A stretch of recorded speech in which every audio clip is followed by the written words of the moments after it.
ৰাজ্যৰ অন্যান্য প্ৰান্তৰ লগতে নামনি অসমৰ বাণিজ্য প্ৰধান চহৰ বৰপেটা ৰোডৰ গোৱাগাছা আঞ্চলিক কোচ ৰাজবংশী ছাত্ৰ সন্থা কাৰ্যালয়ৰ প্ৰাংগণত সৌদ বৰপেটা জিলা কোচ ৰাজবংশী ছাত্ৰ সন্থা, কোচ ৰাজবংশী মহিলা সমিতি, চিলাৰাই সেনাৰ উদ্যোগত আৰু বাঁহবাৰী গোৱাগাছা আঞ্চলিক কোচ ৰাজবংশী ছাত্ৰ সন্থাৰ উদ্যোগত আজি বিশ্ব মহাবীৰ চিলাৰাই ৫১৫তম জন্ম জয়ন্তী উদযাপন কৰা হয়।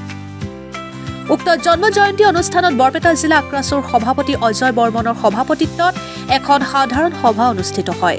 সভাৰ পূৰ্বে ৰাতিপুৱা কোচ ৰাজবংশী জাতীয় পতাকা উত্তোলন কৰে বৰপেটা ৰোড বিশিষ্ট সমাজসেৱক ধৰণী দাস, আক্ৰাছুৰ পতাকা উত্তোলন কৰে অজয় বৰ্তমান, বৰপেটা জিলাৰ সভাৰ আক্ৰাছুৰ চিলাৰাই সেনাৰ পতাকা উত্তোলন সেনাধ্যক্ষ হৰে কৃষ্ণ বৰ্মনে। শ্বহীদ বেদীত বন্তি প্ৰজ্বলন কৰে শিক্ষক হৰে কৃষ্ণ বৰ্মনে। বিশ্ব মহাবীৰ চিলাৰাই ৫১৫তম জন্ম জয়ন্তী উদযাপন এই অনুষ্ঠানত বৰপেটা জিলাৰ প্ৰায় ২০০ শতাধিক লোক উপস্থিত থাকে। বৰপেটা ৰোডৰ পৰা পূৰণ দেউৰীৰ ৰিপৰ্ট, অৰুণোদয় আছাম।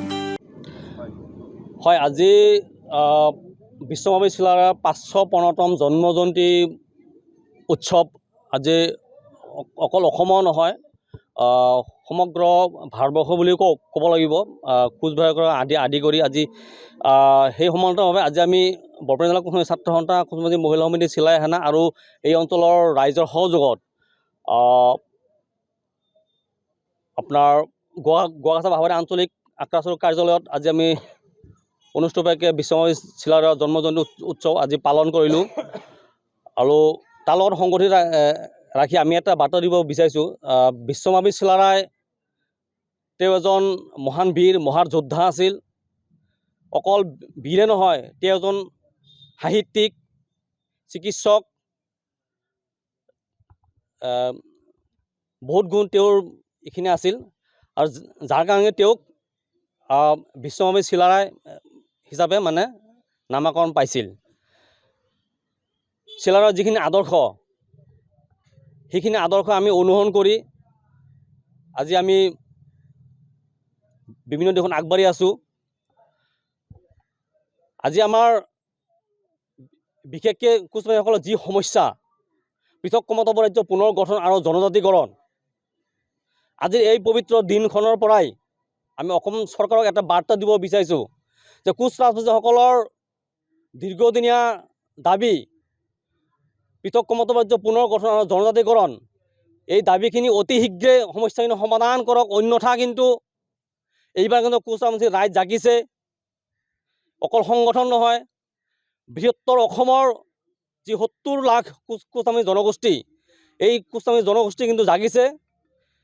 এইবাৰ ২৬ চন আগে যদি আমাৰ সমস্যাখিনি যদি সমাধান কৰা নহয়, আমি কিন্তু বৃহত্তৰ পৰা বৃহৎ, কঠোৰৰ পৰা কঠোৰতম আন্দোলন, ৰেল অৱৰোধ, বিভিন্ন কাৰ্যসূচীৰ দৰে কাৰ্যসূচী ল'বলৈ কিন্তু আমি বাধ্য হ'ম। গতিকে আমি অনুৰোধ জনাইছোঁ যে কোচ ৰাজবংশীসকলক লৈ চৰকাৰখনে বাৰে বাৰে প্ৰতাৰণা নকৰি কেৱল মাত্ৰ মিছা প্ৰতিশ্ৰুতি, বাৰে বাৰে মিছা প্ৰতিশ্ৰুতি, সেইটো কিন্তু এইবাৰ নচলিব। সিদিনাখন আমাৰ আক্ৰাছৰ কেন্দ্ৰীয় নেতৃত্ববৰ্গই আপোনালোকে গম পায় ১২ ঘণ্টীয়া অসম বন্ধ আহ্বান কৰিছিল।